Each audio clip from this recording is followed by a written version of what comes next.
माता दी माँ दुर्गा तेरी सदा ही जय हो। नवरात्रों में पहन लेना अपने गले में इस पेड़ की जड़ को, भाग्य आपका 7वें आसमान पर होगा। जहां भी जाओगे दौलत पीछे पीछे आएगी। दोस्तों, हिंदू संस्कृति में कई तरह के पौराणिक मान्यता को महत्व दिया गया है कि कई ऐसे पेड़ पौधे होते हैं जो कि काफी शुभ माने गए हैं। कई ऐसे पेड़ पौधे होते हैं जो कि हमारे जीवन में चल रही परेशानी को दूर कर देते हैं। खास बात यह है कि पेड़ पौधे की न सिर्फ लोग पूजा करते हैं बल्कि औषधि के रूप में भी प्रयोग करते हैं। ये कई प्रकार की बीमारी को ठीक करते हैं और वेद पुराणों में भी कई प्रकार के पेड़ पौधों का उल्लेख है, जैसे कि तुलसी का पौधा है, पीपल का पौधा है। इसका बहुत ही ज्यादा आध्यात्मिक महत्व होता है। दोस्तों, अगर आपने देखा होगा, हम सब पीपल की पूजा क्यों करते हैं? हमें पीपल की पूजा क्यों करनी चाहिए? वट सावित्री, जो व्रत रखते हैं, जो माता बहनें, वो पीपल की पूजा क्यों करती हैं? क्योंकि पेड़ पौधे में कुछ ऐसे अलौकिक चमत्कारी शक्तियां होती हैं जिसके दम पर कुछ समय में, यानी कि कम समय में आपको अच्छे परिणाम मिलते हैं। तो आज मैं आप लोगों को नवरात्रि के समय में ताबीज में भर करके पहन लेना, इस पौधे की जड़ बंद किस्मत के तले खुल जाएंगे, इस वीडियो में बताऊंगा। देखिए, ये जो नवरात्रि का समय होता है, माँ नौ दुर्गा की कृपा प्राप्त करने का, इनसे आशीर्वाद प्राप्त करने का सबसे अच्छा समय माना गया है। जो व्यक्ति रिद्धि प्राप्त करना चाहते हैं, सिद्धि प्राप्त करना चाहते हैं, शुभ एवं लाभ को प्राप्त करना चाहते हैं, धन धान्य की कामना हो, धन धान्य से समृद्धि होना चाहते हैं, आरोग्य की प्राप्ति करना चाहते हैं, अगर आप चाहते हैं आपके जीवन से दुर्भाग्य दूर हो जाए, कीर्ति की प्राप्ति हो, शांति की प्राप्ति हो, आपको मान सम्मान की प्राप्ति हो, तो आप एकदम सही वीडियो में आए हैं। आपको कहीं भी जाने की जरूरत नहीं है। आज मैं आप लोगों को नवरात्रि के समय में धारण किए जाने वाली 5 जड़ के बारे में बताऊंगा। 5 जड़ में से कोई भी एक जड़ अवश्य धारण करना। जितने भी मैंने लाभ इस वीडियो में बताए हैं, वह सारे लाभ आपको मिलेंगे। पेड़ पौधों में बहुत ही ज्यादा चमत्कारिक शक्तियां होती हैं। आप माने या ना माने, हमने जीवन काल में कई बार औषधि का प्रयोग करके बहुत सारे साधक की बीमारी को भी ठीक करा है और बहुत सारे पेड़ पौधों का प्रयोग करके कई लोगों की समस्या को, जटिल से जटिल समस्या को हमने चुटकियों में समाप्त करवाया है। तो जो पेड़ पौधे होते हैं, कहीं ना कहीं धार्मिक दृष्टि से ले लीजिए, चाहे आध्यात्मिक दृष्टि से ले लीजिए, हमें फायदा पहुंचाने का काम ही करते हैं। सर्वप्रथम तो आपको नवरात्रि के 9 दिन इस पेड़ पौधे की जड़ को ले आना है। अगर नवरात्रि के 6ठे दिन इस वीडियो को देख रहे हैं तो नवरात्रि के 6ठे दिन भी इस पेड़ पौधे की जड़ ला करके आप जो है अपने घर में पूजन करके धारण कर सकते हैं। लेकिन अगर नवरात्रि के 9 दिन आप इनकी पूजा करके जड़ को धारण करते हैं तो फिर अति उत्तम है। आपको वह हर सारी चीज प्राप्त होगी जो चीज आप प्राप्त करना चाहते हैं। दोस्तों, महंगे रत्न पहनने की बजाय अगर आप जो है इन पेड़ पौधों की जड़ को धारण करते हैं तो उससे अच्छा आपको परिणाम मिलेगा, रिजल्ट मिलेगा। कहीं ना कहीं रत्नों में मिलावट होती है, कहीं ना कहीं रत्नों में त्रुटि होती है। लोग आपको बेवकूफ बना सकते हैं, लेकिन पेड़ पौधे से आपको कोई बेवकूफ नहीं बनाएगा। इसकी जड़ से, क्योंकि स्वयं आप इसे जो है अपने हाथों से उखाड़ करके लाएंगे और इसे आप धारण करेंगे। तो मैं आप लोगों को नवरात्रि के समय में लाए जाने वाले पेड़ पौधों की जड़ के बारे में बता रहा हूँ, जिसे आप जो है ला करके धारण कर सकते हैं। दोस्तों, सर्वप्रथम तो इन पेड़ पौधों की जड़ को लाने के बाद आपको क्या करना होता है, इसे देवी प्रतिमा की तरह 9 दिन तक पूजा करनी होती है। जैसे माता नवदुर्गा की पूजा करते हैं, ठीक उसी प्रकार इन पेड़ पौधों की जड़ को ला करके 9 दिन तक आपको पूजा करनी होती है। और 10वें दिन जो विजयदशमी होती है, उस दिन चांदी के ताबीज में भर करके पहनना होता है। अगर आपका सामर्थ्य नहीं है कि चांदी का ताबीज जो है आप ले सके, तो आप जो है बिना चांदी के ताबीज के भी पहन सकते हैं। जो तांबे के ताबीज आते हैं उसमें आप जो है धारण करके जो है डाल करके धारण कर सकते हैं।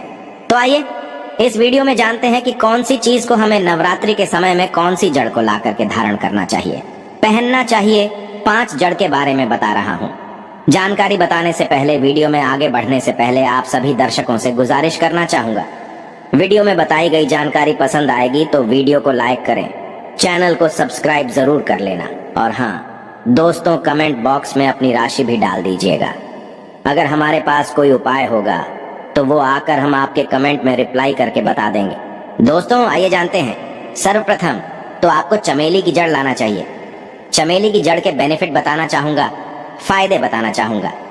चमेली की जड़ में दैवीय शक्तियां समाहित रहती हैं। आपने देखा होगा चमेली का जो तेल है हनुमान जी महाराज को समर्पित होता है। इसमें हनुमान जी महाराज की दैवीय शक्तियां रहती हैं, जो लोग माता लक्ष्मी की कृपा प्राप्त करना चाहते हैं, लक्ष्मी सिद्धि प्राप्त करना चाहते हैं, जो लोग सिद्धि प्राप्त करना चाहते हैं, मंत्रों को सिद्ध करना चाहते हैं, जो व्यक्ति आरोग्य रहना चाहते हैं, ऐसे व्यक्ति चमेली की जो जड़ होती है इसे अवश्य लाना चाहिए। चमेली की जो जड़ है इसे नवरात्रि के पहले ले आना या फिर नवरात्रि के टाइम में भी ला सकते हैं, और इसकी 9 दिन आपको पूजा करनी है। 9 दिन नहीं कर पाते हैं तो कम से कम 1 दिन पूजा कर सकते हैं। इसकी पूजा करने के बाद इसे चांदी के ताबीज में धारण करना होता है। आपको दशहरे के दिन इसे चांदी के ताबीज में धारण करना होता है, तो इससे दैवीय शक्ति की प्राप्ति होती है, अलौकिक शक्ति की प्राप्ति होती है, हनुमान जी महाराज की कृपा बरसती है, आप हमेशा निरोग रहते हैं। दूसरे क्रम में आता है लड़जीरा नाम का पौधा। हमारी वीडियो में देख लीजिए, इस प्रकार का होता है। लड़जीरा पौधा कई जगह इसे चिड़चिड़ा के नाम से जानते हैं।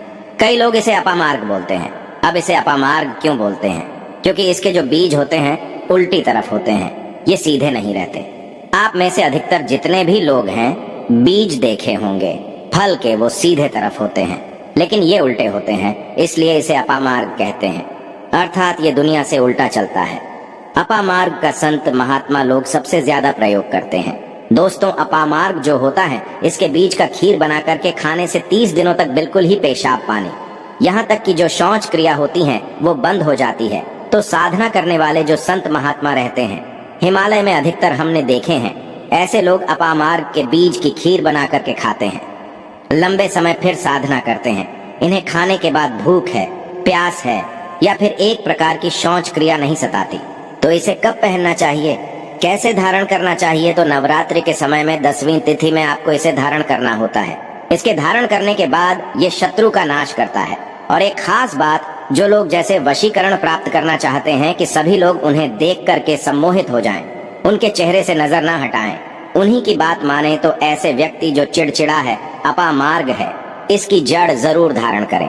इसकी जड़ धारण करने के बाद अध्यात्म उन्नति होती है, बंद किस्मत के ताले खुलते हैं।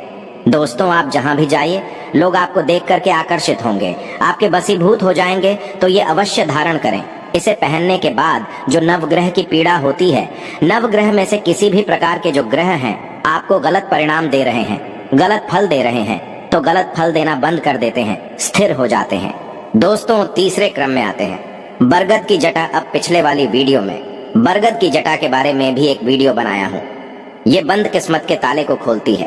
बरगद की जो जटा है अध्यात्म दृष्टि से बहुत ही पवित्र है, और हमारे हिंदू धर्म में बरगद को देव वृक्ष माना जाता है। देव वृक्ष क्यों कहा जाता है? क्योंकि वट सावित्री के दिन आपने जरूर देखा होगा इनकी पूजा होती है। जो बरगद है ये देव वृक्ष कहे गए हैं। इनमें समस्त देवी देवताओं की शक्ति समाहित होती है, बसी हुई होती है। जो बरगद वृक्ष है इसमें पितृ का भी वास होता है। बरगद का वृक्ष भगवान शंकर का स्वरूप कहा गया है। तो अगर बंद किस्मत के ताले खोलना चाहते हैं, अपनी अध्यात्म उन्नति करना चाहते हो, तो नवरात्रि में 9 दिन पूजा करने के बाद बरगद की जटे अवश्य धारण करना। बरगद की जटा धारण करने के बाद आपको 20 से 25 चमत्कारिक फायदे मिलते हैं, जो कि मैं वीडियो में आप लोगों को पिछले वाले वीडियो में बता चुका हूँ। वो वीडियो जा करके आप देख सकते हैं। दोस्तों, चौथे नंबर पर आते हैं सफेद मदार की जड़। अब सफेद मदार की जड़ क्यों धारण करनी चाहिए? जो मदार है सफेद कलर की, ये भगवान गणेश जी के स्वरूप कहे गए हैं, और मैं हर दिन वीडियो में बोलता हूँ और आज भी बता रहा हूँ। जो 11.5 वर्ष पुरानी सफेद मदार की जड़ होती है, ये भगवान गणेश की सूंड की आकृति ले लेती है। आपने कई मंदिरों में देखा होगा मदार के गणेश जी बनाए जाते हैं। मदार के जो गणेश जी हैं इन्हें बहुत ही ज्यादा फलकारी कहा गया है। ये तत्काल अपना फल प्रदान करते हैं। भगवान गणेश जी को रिद्धि सिद्धि शुभ लाभ के स्वामी कहे गए हैं। तो अगर आप रिद्धि सिद्धि शुभ लाभ धन वैभव प्राप्त करना चाहते हैं, तो मदार की जड़ नवरात्रि में ले आना। इसकी 2 से 5 दिन 9 दिन तक पूजा कर देना। इसके बाद 10वीं तिथि को धारण कर सकते हैं, पहन सकते हैं। इसमें आपको बहुत ही ज्यादा लाभ मिलेगा।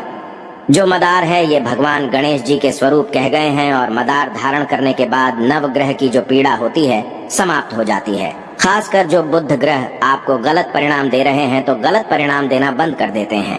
दोस्तों, अंतिम में आते हैं अपराजिता। अपराजिता क्यों धारण करना चाहिए? जो अपराजिता है इसके पुष्प माता लक्ष्मी को अत्यंत प्रिय हैं।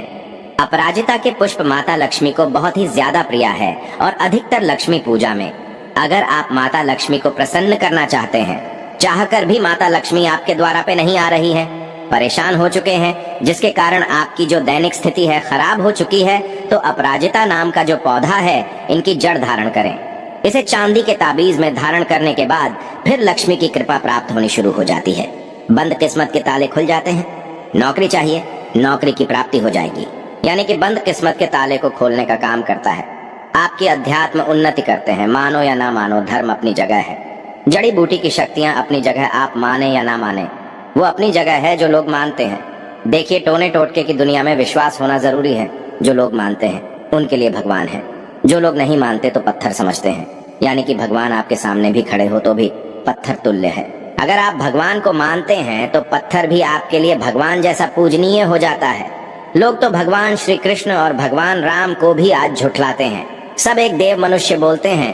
तो आस्था के ऊपर ये सब जितने भी मैं आप लोगों को तांत्रिक वस्तु बताया हूँ, पेड़ पौधों की जानकारी बताया हूँ, ये आस्था के ऊपर निर्भर करता है। आस्था है तभी ये आपको अच्छे परिणाम देंगे। आस्था नहीं है तो ये आपको कुछ भी परिणाम नहीं देंगे। तो अपना भाग्य परिवर्तन करने के लिए, अपनी किस्मत में परिवर्तन होते हुए देखने के लिए, अपनी अध्यात्म उन्नति करने के लिए ये जड़ अवश्य धारण करें। सदा आपको सुरक्षा ये प्रदान करेगी। ये जड़ मित्र की भांति मदद करती है, आपका हमेशा साथ देती है। तो ये थी छोटी सी जानकारी दोस्तों। अगर आप माता रानी को अपने घर पर बुलाना चाहते हैं तो कमेंट बॉक्स में लिखें। माता रानी आपका स्वागत है हमारे घर में। जय माता दी।